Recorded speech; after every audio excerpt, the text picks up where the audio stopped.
Dans cette vidéo, je vais vous donner les 3 erreurs que vous devez absolument éviter si vous faites de l'achat-revente sur Vinted, que vous soyez débutant, que vous fassiez 500, 1000, 2000, 5000 euros de bénéfices par mois. Je suis convaincu qu'il y a des choses que vous allez vraiment pouvoir implanter dans ces quelques minutes de vidéo là. Alors restez bien jusqu'à la fin de la vidéo parce qu'en plus la troisième erreur, c'est celle que vous faites pour la grande majorité d'entre vous et qui vous permettrait de pouvoir passer à l'étape supérieure. Première erreur, c'est le fait d'acheter uniquement des produits qui soient trop concurrentiels. Du Ralph Lauren, du Carrara, du Stone Island, etc.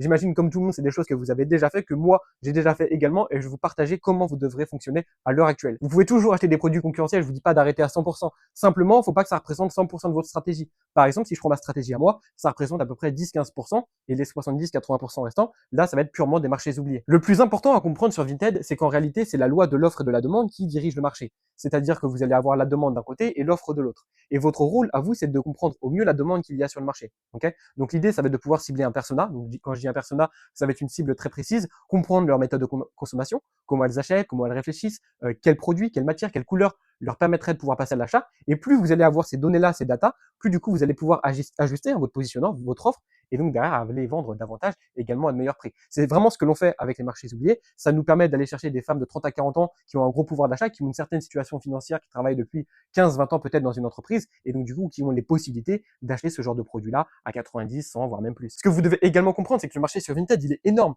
Déjà, il y a de plus en plus de pays qui rejoignent. Il y a l'Irlande qui a rejoint, il y a l'Allemagne qui a rejoint également récemment. Il y a l'électroménager, si on prend les catégories de produits qui sont vendus. Enfin, ça va faire que s'élargir. Il y a les jouets, il y a les jeux de société, il y a énormément de choses. Et ça ouvre également des portes à des produits qui sont bien plus intéressants. Okay, c'est-à-dire qu'à l'heure actuelle, les resellers, les revendeurs sur Vinted, ils vont être consacrés pour la grande majorité, peut-être 90% des revendeurs, ils vont être consacrés sur seulement 3-4% du marché Vinted. Alors qu'en fait, plus vous allez prendre du recul par rapport au marché qui vous entoure, plus vous allez pouvoir aller chercher des produits qui vont être bien plus pertinents.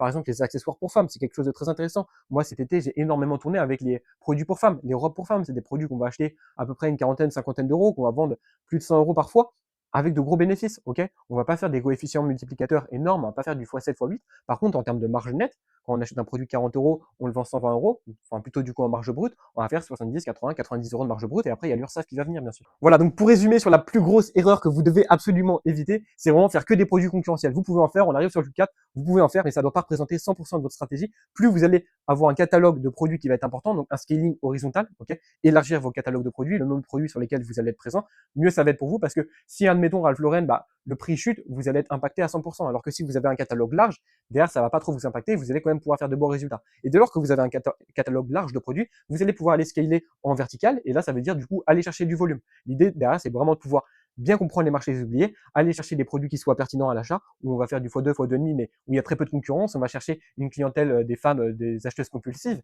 et derrière vous allez pouvoir vous régaler, faire un mixte des deux, peut-être un compte Vinted marchés oubliés, un compte un peu plus produit concurrentiel. Voilà pour cette première erreur. La deuxième erreur maintenant à éviter, c'est de s'approvisionner uniquement avec une seule méthode. Donc par exemple uniquement les fournisseurs, uniquement le bot. On va voir ensemble qu'il y a d'autres stratégies bien plus pertinentes, ou du moins qui peuvent venir en complément, et qu'à votre tour, vous allez pouvoir utiliser là dans les moins de 24 heures. Alors restez bien jusqu'à la fin de la vidéo. J'avais également oublié, mais pour toutes les personnes qui resteront jusqu'à la fin de la vidéo, envoyez le mot marchés oubliés dans les commentaires, et moi je vous enverrai un module totalement offert. Quand je vous disais du coup de pouvoir diversifier vos méthodes d'approvisionnement, c'est que encore une fois, vous mettez vos œufs dans différents paniers et que vous ne soyez pas dépendant uniquement d'un fournisseur ou bien d'un bot.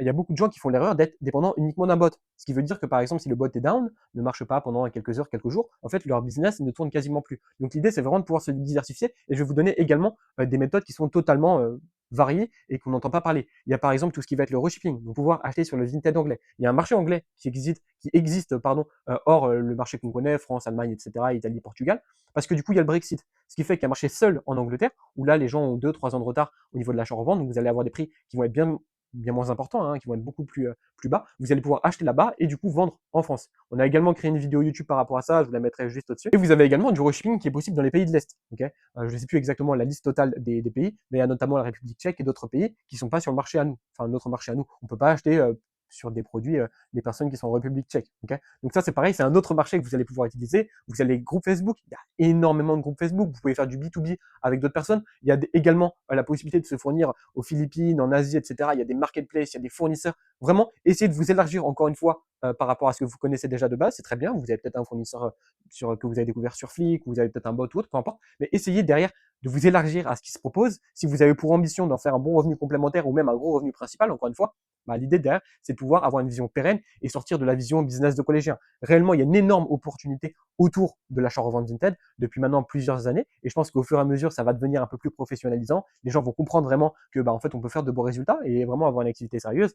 Et l'idée également pour vous, c'est de pouvoir diversifier ça. Pardon. Donc voilà, pour récapituler, vous pouvez faire bot Vinted, vous pouvez acheter manuellement sur Vinted, hein, par exemple, avec les marchés que vous oubliez. Vous n'avez même pas besoin d'être le plus rapide sur le marché parce que ça va être votre faculté à avoir les compétences et les connaissances qui vous permettra d'acheter de très bons produits et vraiment à générer du cash. Donc, bot Vinted, achetez manuellement. Vous avez également les fournisseurs que l'on connaît. Vous avez énormément de marketplace. Faites attention à tout ce qui est trop mainstream. Souvent, c'est un red flag, faut faire attention. Vous avez également du coup tout ce qui est reshipping sur les autres marchés Vinted. Vous avez également des marketplaces dans d'autres pays. Vous pouvez travailler un agent pour récupérer les colis. Vous avez également tout ce qui est les groupes Facebook. Enfin vraiment, il y a une diversité de choses et je pense qu'il y a des choses que moi-même je connais pas que vous pouvez utiliser. Et donc du coup, renseignez-vous et c'est avec le réseau également vous allez pouvoir le faire. On a un Discord totalement gratuit où là on fait des lives également tous les samedis à 10h.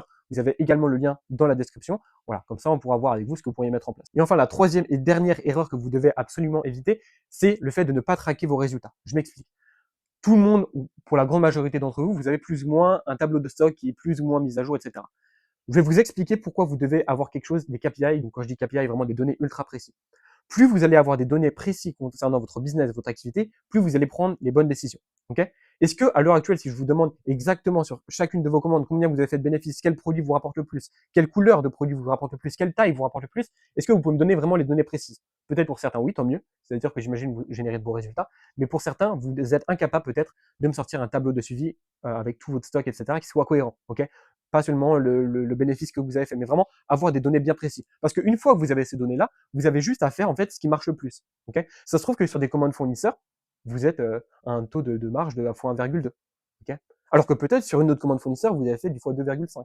Et en fait, plus vous allez avoir de données par rapport à votre stratégie et à vos achats, à vos ventes, etc., plus derrière, vous allez être en mesure de pouvoir faire les bons achats. Et ça, que vous achetiez via des fournisseurs, via un bot ou autre, peu importe. Okay, derrière, vous pouvez faire des stats, vous pouvez voir les taux de marge, vous pouvez voir, par exemple, à chacune des marques, bah, en moyenne, vous faites combien de bénéfices, vos taux de marge, il est à combien, sur tel et tel type de produit, est-ce que vous faites plus de marge sur les produits concurrentiels que sur les marchés oubliés, le coefficient multiplicateur, pardon, également à quelle vitesse vous vendez, parce que l'idée aussi sur l'achat-revente, c'est pas seulement de vendre à un bon prix, c'est aussi d'avoir et de pouvoir vendre rapidement.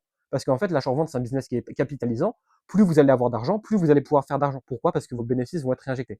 Okay, donc ça va faire également un effet boule de neige, une courbe un petit peu exponentielle. Donc voilà, je vous invite vraiment à traquer la vitesse de vente de vos produits, les produits vraiment qui partent spécifiquement bien. Okay, donc plus vous allez avoir de données, plus du coup vous allez pouvoir faire de bons résultats. On a également créé un tableau ultra précis que moi-même j'utilise. Donc si vous souhaitez l'avoir, vous pouvez m'envoyer un message directement sur Instagram. Pareil, vous avez le lien dans la bio, c'est totalement gratuit. Je vous enverrai ce tableau-là, okay, pour toutes les personnes qui pourront me DM en me disant qu'ils viennent de cette vidéo. Mais voilà, vous avez vraiment les 3 grosses erreurs à éviter. Si vous le souhaitez également, vous avez la possibilité de réserver un appel de consulting sur les marchés oubliés totalement offert avec moi. Je prendrai le temps de vous appeler pendant une trentaine, 45 minutes plus ou moins pour prendre le temps avec vous de préparer une stratégie, de trouver vos propres marchés oubliés et que vous puissiez les utiliser dans les moins de 24 heures. Alors si vous le souhaitez, vous pouvez réserver un appel totalement gratuit en premier lien de description. Je vais prendre seulement 10 personnes là ce mois-ci. Donc n'hésitez pas à réserver un créneau si c'est encore possible. Et on se retrouve dans une prochaine vidéo. Si vous voulez également d'autres thèmes de vidéos un peu plus variés, des formats vlog ou autres, n'hésitez pas aussi à me le dire en commentaire. Et en tout cas, j'espère que vous avez apprécié cette vidéo. Ciao!